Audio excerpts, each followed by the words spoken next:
भगवान शिव से विलग होकर अपने शरीर को भस्म किया, हिमालय के यहां जाकर के पार्वती जी के रूप में प्रकट हुए।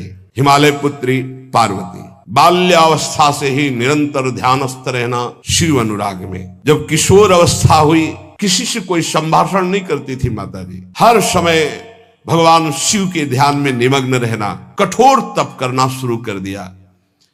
जो बिल्व पत्र सूख कर गिर जाते थे, माता जी उसको अपने मुख में रख करके पा लेती। एक बिल्व पत्र, अपर्णा, शरीर सूखने लगा। माता जी का नाम अपर्णा। भारी तपस्या। भगवान शंकर को एकदम बोध हुआ कि सती का जन्म पार्वती के रूप में हिमालय के यहां हो चुका है और वो हमारे लिए कठिन तपस्या कर रही है। तो सप्त ऋषियों को बुलाया और उनसे कहा कि जाओ इनके प्रेम की परीक्षा लो। सप्त ऋषियों, जाओ, हमारी आज्ञा है, पार्वती की प्रेम की परीक्षा लो। यदि पास हो जाएं तो उनको तपस्या से निवृत्त करो। बोलो महादेव जी प्राप्त हो जाएंगे। जाओ भवन को चली जाओ, तपस्या की आवश्यकता नहीं। ऋषियों ने जाकर के पार्वती जी को देखा, मानो मूर्तिमान तपस्या विराजमान हो, अस्थिमात्र हुए रहे शरीर, सूखे पत्ते बिल्व के। मुनि बोले, हिमांचल नंदिनी, इतना कठोर क्या प्राप्त करना चाहती हो? किसकी आराधना कर रहे हो? तुम्हारा लक्ष्य क्या है? यदि हम सुनने के अधिकारी हों तो आप कृपा करके बता सकती हैं। पार्वती जी ने कहा, मन बड़ा सकुचाता है आपसे ये बताने में। आप लोग कहीं मेरी हंसी ना उड़ा दें जो मेरा लक्ष्य है। मैंने भी बहुत सिखाने की कोशिश की, लेकिन मेरा मन नहीं मान रहा, हठ पकड़ लिया है। क्योंकि मेरे गुरुदेव ने मुझे जो आकर के बचपन में बता दिया, मैं वही हृदय से स्वीकार कर ली। मुनियों, वैसे आप भी हंस दोगे, ऐसा लगता है जैसे हम भारी प्रबल धारा में बालू का बांध बनाना चाहती हैं। कहां भगवान शिव और कहां मैं? मेरे गुरुदेव नारद ने बचपन में आकर के कहा, तुम्हारे पति देवाधिदेव महादेव होंगे। बस मैं तब से अपने पति की प्राप्ति की आराधना कर रही हूं। पता नहीं आप मेरी बात सुनकर हंसेंगे कि मानो बिना पंख के मैं आकाश को छूना चाहती हूं।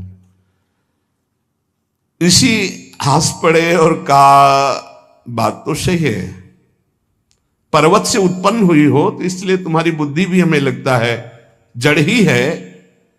नारद के उपदेश से आज तक किसी का घर बसा है? नारद के उपदेश से किसी का घर बसा है? अरे जिस जिसका उपदेश किया उसको बैरागी बना दिया, गृहस्थी तो बनाया नहीं। नारद उपदेश सुनकर किसी का घर बसा हो ऐसा तक प्रमाण नहीं है। देखो, दक्ष के पुत्रों को उपदेश किया, 10,000 एक को 1,000 एक, लौट कर नहीं आए, सब बैरागी बन गए। गुरु नारद जी की जो सीख सुना बर्बाद हो गया, बाबा जी बन गया, भजनानंदी बन गया। वैसे हम बताएं, नारद जी हैं बड़े कपटी, ऊपर से साधु का चिन्ह, अंदर से कपट। क्या कपट? उसके संसार का नाश कर देते हैं, भगवान से जोड़ देते हैं। मुझे नारद जी की बात कम समझ में आती है। ये उल्टा बोल रहे ऋषि परीक्षा के लिए, गुरु निष्ठा हटाने के लिए, समझ रहे हो? पार्वती जी ने कहा, बचपन में मेरे गुरुदेव ने बता दिया, वही मैं। नारद जी की बात आज तक घर किसका? जो नर नारी नारद की बात सुने भवन त्याग करके भिखारी बन गया, प्रमाण है। उनके वचनों पर तुम विश्वास मान रही हो? महादेव जी को पति, निर्गुण नीलाज कुबेश कपाली, अकुल अगेह दिगंबर ब्याली। नारद जी ने तुम्हें भगवान शिव को पति, बिल्कुल निर्गुण समझो। निर्गुण को बता, दूसरा भी अर्थ होता है और एक अर्थ होता है कि कोई गुण नहीं। नीलाज, नंगे धड़ंगे घूमते कभी कभी। दिगंबर, कोई लज्जा नहीं।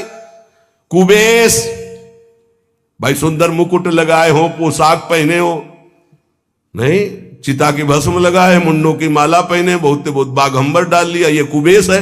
कपाली, मनुष्य के मुंडों की माला। अकुल, आज तक कोई पता नहीं लगा कि किस कुल के हैं महादेव जी, क्योंकि सब कुलों के मूल है, मूल का मूल वही है, उनके मूल कोई है नहीं। आगे एक दीवाल नहीं है, 60,000 योजन का एक बरगद का पेड़ है, उसी के नीचे रहते 60,000 योजन, 1 योजन 4 कोस, 1 कोस 3 किलोमीटर।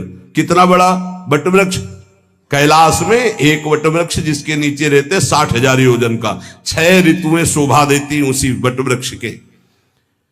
और कोई घर तो है नहीं महादेव जी के। और आभूषण भूल मत करना, बड़े बड़े विषैले सांपों का आभूषण कोई सोना चांदी नहीं पहनते महादेव जी। हमें लगता है ऐसा दूल्हा के लिए ऐसा तप, नारद जी ने ठग लिया तुम्हें, पागल बना दिया तुम्हें। देवाधिदेव महादेव के सुनो, इन्हीं ने शिक्षा दी थी सती को, ऐसे बौरे पति मिले, आग में जाके शरीर भस्म करना पड़ा। इसलिए हम तुम्हें बता रहे हैं कि बहुत सुंदर दूल्हा हम देख के आए हैं। हम जान गए थे कि तुम तपस्या कर रही हो। हरि का नाम सुना है, बैकुंठ में रहते हैं, बहुत सुंदर हरि है। यदि उनका आप वर्ण कर ले तो सुखी हो जाएंगे। बैकुंठ राजधानी, अब आभूषण उनके क्या कहना, पार्षद सही। ऐसे शिव जो चिता की राख लगाते हैं, सांपों की माला पहनते हैं, मुंडों की माला, सांप का जनेऊ, बाघंबर, हमें तो पसंद नहीं आए। और हमारी बात मान लो, ऐसे के पास स्त्रियां टिक नहीं सकती जिनके घर नहीं, आभूषण नहीं, धन नहीं, कोई भोग सामग्री नहीं, उदासीन, उनको किसी से मतलब नहीं। बहुत सुंदर त्रिभुवनपति, बड़े सुशील गुणवान, जिनका यश वेद गाते गाते अघाते नहीं है, कोई दोष नहीं, सद्गुणों के समुद्र, लक्ष्मीपति, वैकुंठाधिपति। तुम्हें कुछ नहीं करना, हां बोलो, वो आएंगे, गरुड़ पे बैठाल के ले जाएंगे, तपस्या करने की जरूरत नहीं। पार्वती जी बहुत हंसी, सुनति बिहसी कहा वचन भगवान। अच्छा अच्छा अच्छा, आपने ठीक कहा कि पर्वत से हमारा प्रादुर्भाव हुआ है, इसलिए आपको यह भी पता होगा कि पर्वत बहुत हठीला होता है, जहां डटा है वहीं डटा रह सकता है। सुनो, पर्वत से सोना भी उत्पन्न होता है, जो आग में जलाने पर भी अपना तेज बढ़ाता है, घटाता नहीं। तुम मेरे गुरुदेव के प्रति ऐसा बोले कि वो जिसको उपदेश करते हुए उसका घर उजड़ जाता है, तो बसौ भवन उजरो नहीं डरो। पर नारद बचन न मैं परिहरऊं, अपने गुरुदेव के एक भी शब्द को मैं नहीं काट सकती, चाहे मेरा जीवन रहे या ना रहे। बसन हमारा और हमारा भवन, हमारा श्रृंगार, हमारा सर्वस्व, ये मिले या ना मिले, पर हमारे महादेव जी मुझे मिले। तुम आभूषणों की, वसन भूषण की बात कर रहे हो, ग्रह की बात कर रहे हो, पद की बात कर रहे हो। गुरु के बचन प्रतीति न जेहि, सपने हूं सुगम ना सुख सिद्धि तेहि। एक बात तुम्हें बता दूं सप्तऋषियों, जिसे अपने गुरुदेव के वचनों पर विश्वास नहीं, गुरुदेव का भरोसा नहीं, उसे कभी कोई सुख और सिद्धि कदा प्राप्त ही नहीं हो सकती। महादेव ओ गुण भवन विष्णु सकल गुण धाम, जय कर मनोरम जाहि संते ही सन काम। आपने बताया कि महादेव में कोई गुण नहीं है और विष्णु समस्त सद्गुणों के धाम है, मैं मानती हूं, लेकिन मेरा मन महादेव जी से रम गया है। 1000 बार आकर के, सैकड़ों बार आकर महादेव जी भी कहें कि अपने गुरुदेव के वचन छोड़ दो, तो मैं अपने गुरुदेव के वचनों का त्याग करने वाली नहीं। आप जा सकते हैं, बहुत जगत में कुंवारी कन्याएं और कुंवारे वर हैं, उनका ब्याह करा दीजिए। मेरी तो केवल एक ही बात रहेगी, हर जन्म महादेव जी के लिए। समस्त सप्तऋषियों ने साष्टांग दंडवत की और कहा, जगदम्बा आप नित्य शिव की अर्धांगिनी, भगवान शिव ने ही मुझे भेजा था आपकी परीक्षा के लिए। जाओ भगवान शिव सब जान रहे हैं, ब्याह पक्का, अब आपको तप करने की जरूरत नहीं है। करके सप्तऋषि गए हिमांचल से, कहा सादर अपनी कन्या को लिवा लाओ और ब्याह की तैयारियां शुरू करो। महादेव जी ब्याह के लिए पहले से ही राजी हैं और समस्त देवता ब्रह्मा जी आदि उनके पास जा रहे हैं प्रार्थना करने के लिए। इधर जब पार्वती जी को लेकर हिमालय अपने घर पे आते हैं, तब भगवान विष्णु, समस्त देवता, ब्रह्मा जी कैलाश पहुंचे, जहां भगवान शिव विराजमान थे। सबने स्तवन किया और कहा प्रभु बहुत दिन से एक लालसा है।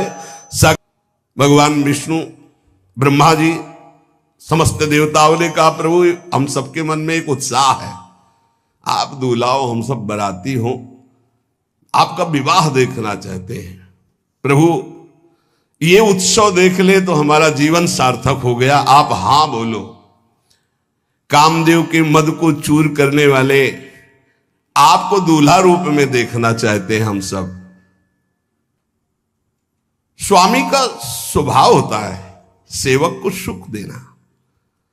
पार्वती जी ने अपार तप किया है आपके लिए, आप उनको अंगीकार कीजिए। भगवान विष्णु, ब्रह्मा जी की प्रार्थना सुन करके भगवान शिव जी ने कहा तथास्तु, ठीक है ब्याह पक्का। देवताओं ने नगाड़े बजाए, फूलों की वर्षा होने लगी, देवाधिदेव महादेव की जय के नारे कैलाश में गूंजने लगे। सप्तऋषि भगवान शिव के पास आए, कहा प्रभु बड़ी अनन्य है पार्वती जी आपकी, अखंड प्रेम है। हमने बड़ा छल करके उपदेश किया, लेकिन उन्होंने कहा कि मैं नारद जी का उपदेश नहीं त्याग सकती, करोड़ों जन्म लूंगी और हर जन्म महादेव जी के लिए। भगवान शिव जी की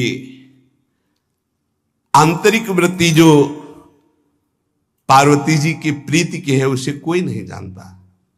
बहुत विरह में रहे, ऐसा न समझे कि देवाधिदेव महादेव जी परम उदासीन है, नहीं। सती जी के वियोग में बड़ी विचित्र दशा महादेव जी की हुई थी।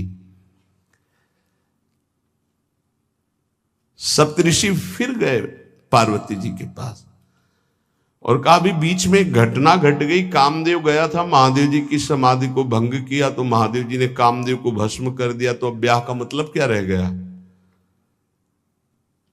भवानी ने कहा तो तुम क्या अभी तक भगवान शिव को कामयुक्त देखते थे क्या? क्या तुम समझते हो तुम्हारे जान काम अब जा रहा? अरे अब लग शंभु रहे सभी कारा।